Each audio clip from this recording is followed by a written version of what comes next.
आगरा शादी समारोह में शिरकत करने आए सपा सुप्रीमो अखिलेश यादव पत्रकारों से रूबरू हुए। पत्रकार वार्ता के दौरान उन्होंने भाजपा पर खुलकर जुबानी हमला बोला। उनके द्वारा अपने आप को शूद्र कहे जाने पर तीखी टिप्पणी की और भाजपा को रिलीजियस साइंटिस्ट बताया। पत्रकार वार्ता के दौरान रामचरितमानस पर चल रही राजनीति को लेकर अखिलेश यादव ने भी अपनी टिप्पणी दी।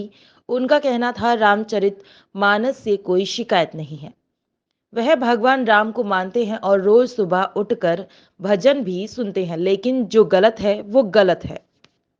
रणनीति होगी तो पार्टी, देखिए आपकी राष्ट्रीय कार्यकारिणी बन गई, प्रदेश के भी बहुत जल्दी पदाधिकारी बन जाएंगे। मैं आपको भरोसा दिलाता हूं, किसान, नौजवान, महंगाई, बेरोजगारी के मुद्दे पर और जिस तरीके से उत्तर प्रदेश को धोखा दिया है बीजेपी के लोगों ने, वो तमाम सवाल हम लोग जनता के बीच में उठाते रहेंगे। और सोचिए, आज G20 हो रहा है, यही बीजेपी के लोगों ने कहा था कि सांड और जानवर सड़क पर नहीं दिखेंगे।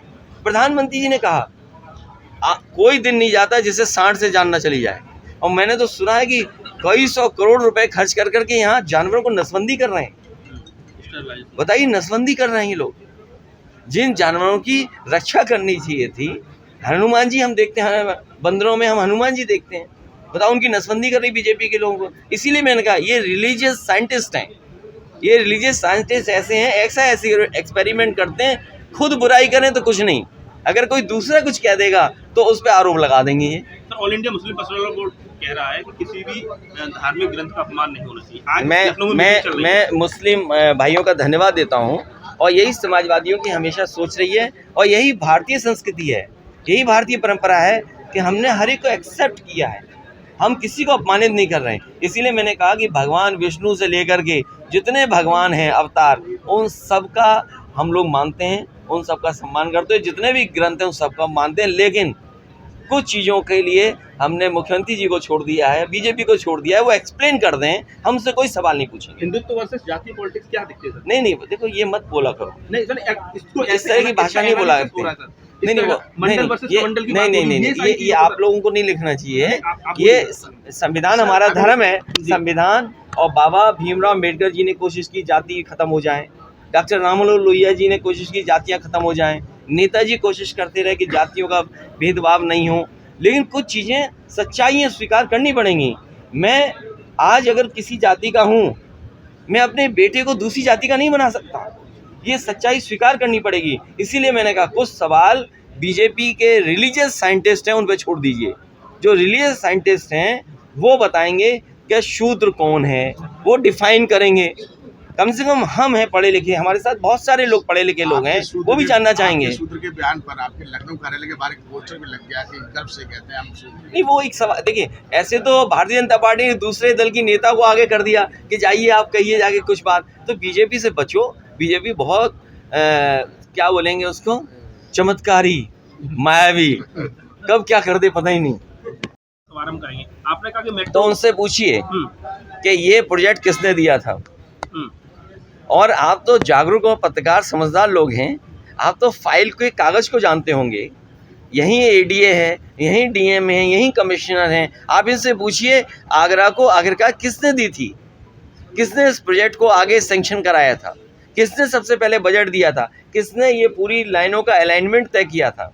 सर, बीजेपी का कहना है कि आपको दलितों की चिंता नहीं है, सिर्फ सियासी फायदे के लिए आप रामचरितमानस का देखिए रामचरितमानस से किसी को शिकायत नहीं है। भगवान श्री राम को हम मानते हैं।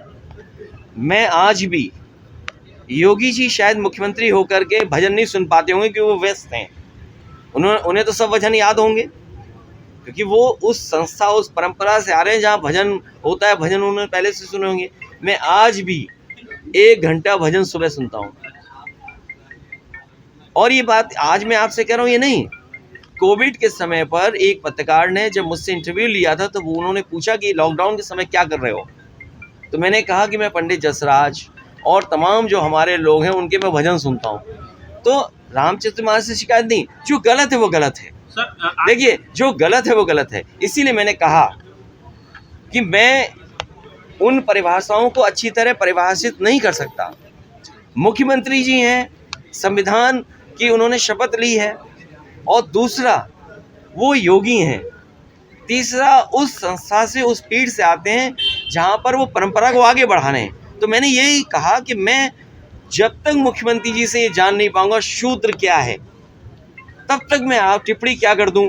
मुख्यमंत्री जी कम से कम बताएं मुझे, और प्रदेश और देश की जनता को बताएं, और भारतीय जनता पार्टी के लोग बताएं कि शूद्र क्या है। तो शूद्र को लेकर आपकी पार्टी में भी कई सारे लोग ऐसे हैं जो कह रहे तो हैं मैं तो विरोध कुछ के स्वर हैं। इसीलिए रोली तिवारी ने कहा कि राष्ट्रपाल लगाई जाए। अरे भाई किसका नाम लेते हो आप भाई, आप 22 ढो मत, ये बड़ा सवाल है। देखो पत्रकार साथी, ये देश का बड़ा सवाल है, अपने देश की 5000 साल से पहले की समस्या है, क्योंकि एक दिन में समस्या समाधान नहीं होगा।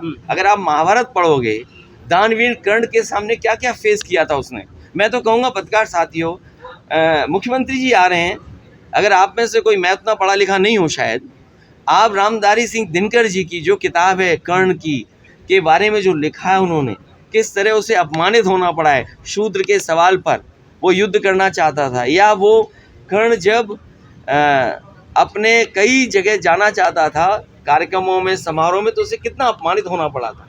तो ये जो परिभाषा है वो मुख्यमंत्री से बेहतर कोई नहीं परिभाषित कर सकता है।